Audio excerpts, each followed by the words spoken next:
Let me give you a little bit about my life so far so you know how I got to where I am. First, I was born, okay, and then I grew up. I went to school at the University of Illinois, 4 years. You think I learned a heck of a lot in my 4 years at the University of Illinois? I learned how to drink beer. I learned how to chase women.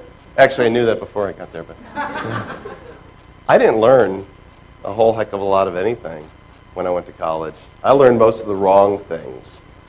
Joined a fraternity and certainly didn't learn the right things there either. But I can spell educated, so I got that much going for me. Then I became a DJ. How many of you are surprised to hear that? Spinning stacks of stacks and hot, hot wax. WPGU Rock 107.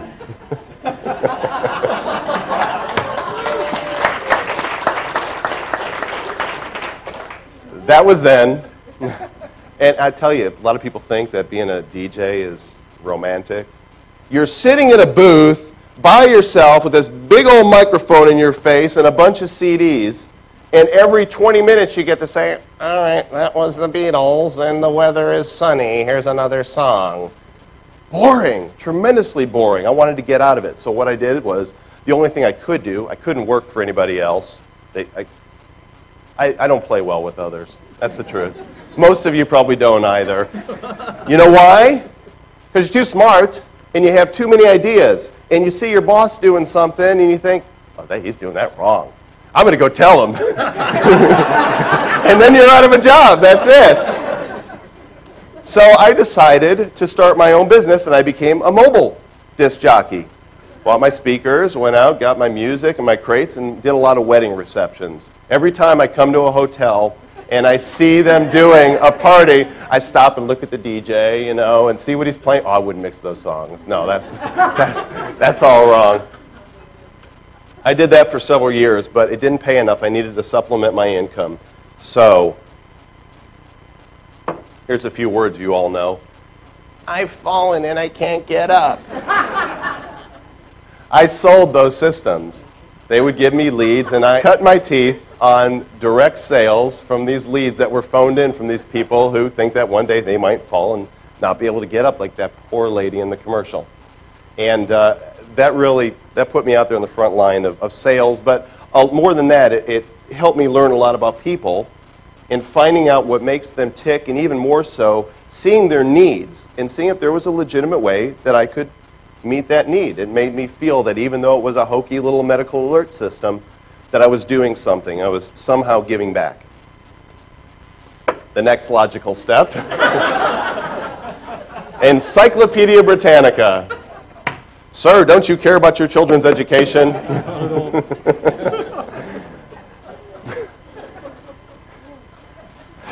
A lot of great training took place at EB, and of course they eventually laid off their whole sales force. Who knows why?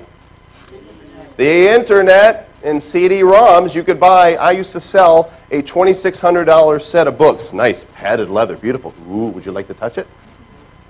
Now you can buy the Britannica on CD-ROM for about $30 or so, and if you go on eBay, maybe $10, the whole stinking encyclopedia.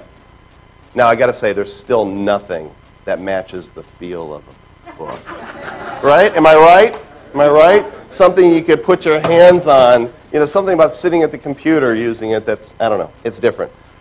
So I did that for a time, and then I got promoted.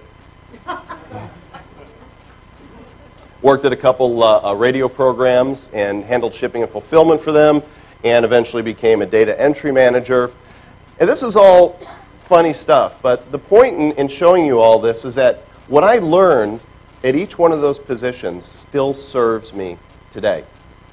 I don't believe there are any wasted experiences in our lives. Not a one, whether they're blessings or at the time they seem like curses. We can use everything that we have learned, our accumulated experience, and somehow you never would have thought that that thing would have mattered, but it comes back up. Especially now, running my own business, what I'm doing, I find more and more of these things come in handy. In 1995, I launched my first website. That's about 70 years in dog years and about 1,000 in internet time. And it's called worldvillage.com. World Village was designed to be a family-friendly alternative to a lot of the garbage that was then proliferating the internet. Did it stop the garbage? No, there's even more today. But I like to think that we did something good. We were doing software reviews and articles and clean chat rooms, things from a family-friendly perspective. So I set out to earn a lot of money with banner ads and that type of thing. You should have seen our business plan. We thought we were just going to be raking it in. Turns out they weren't exactly banging down our doors. That's how I got my start. In 1996, I partnered with a guy at USC who was a programmer, and he had created a rudimentary version of a game room where you could play hearts, chess, checkers, spades, backgammon against other people in real time on the internet. In 1996, this is pretty revolutionary. Tried to sell the thing, didn't have any luck selling it on my own, and one day I received an email from a little company called Yahoo! They said they were interested. I promise I won't sing again. That'll be the last time. They said they were interested in perhaps partnering. So the first time I actually came out to the Bay Area was in 1996 when Yahoo brought me out to San Jose, and I got to go to their offices and see the cute little purple cars with the yellow lettering. And they insulted me, basically. They didn't want to give me anything for it, and so I said no, and then I went home, and they called me back and said, well, how about this? Anyway, today it's Yahoo Games.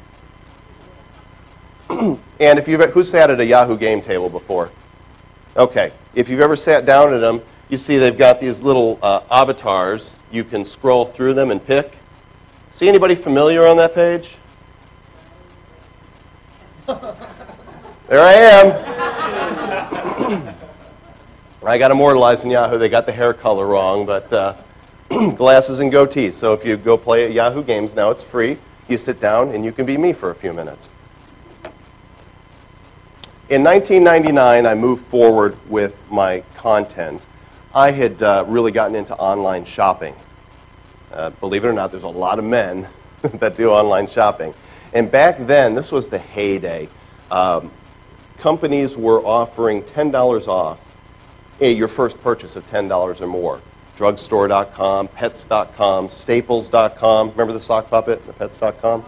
That's the only thing that still exists of Pets.com today, and it was bought by some chintzy insurance company. It's pretty scary, actually, that he survived. Dealofday.com was a result of my interest in shopping online. I thought, well, if I'm interested in all these coupons and saving money online, why don't I create a website and a community where people can come and find the latest coupons from all these online merchants? And so Deal of Day was created. Up in the left-hand corner, that's Hopper the Shopper. And she's our little mascot, and she's got coupons coming out of her pouch. I thought it was clever at the time. I've had a hard time branding her, actually. But this site was then in the heyday of the internet. So what happened? Everybody in the internet was living the high life. Fancy office buildings, huge staffs, company parties without any regard for how much they were costing.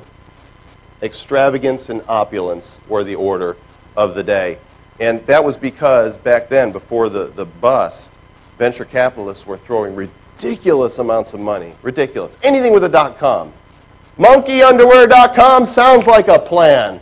How much can we give you for that? How many millions do you need? Well, obviously, that couldn't sustain itself. There it is. They say a picture says what? 1,000 words. I think that tells a lot more than that. When that bust hit, most businesses had to lay off just about everybody. All those fancy office buildings, they were for rent again. No more big parties. I had to lay off everybody but one person, myself. And even then, by the time 2000 hit, I had to cut my own salary. Nobody was making any money online. The milk and honey stopped flowing. And we wondered, is this the end of the internet? Well, I knew if I toughed it out, if I was able to stay in business, and there was the rub, if I could stay in business, that there would be another wave. This is what happened before. Poor business models, abundant venture capital, and mega hype equals nothing. This is how we felt. Roadkill on the internet. Should have sold my Yahoo stock at 100. This poor guy got trampled with the rest of us. Okay, here's new internet math, because it's come around. Now what we have are solid business models, and we have real opportunity. The profits that are being made online now, this is real money. This is not funny money anymore. This is not venture capitalists putting money where it doesn't need to go. These are profitable companies that are making money.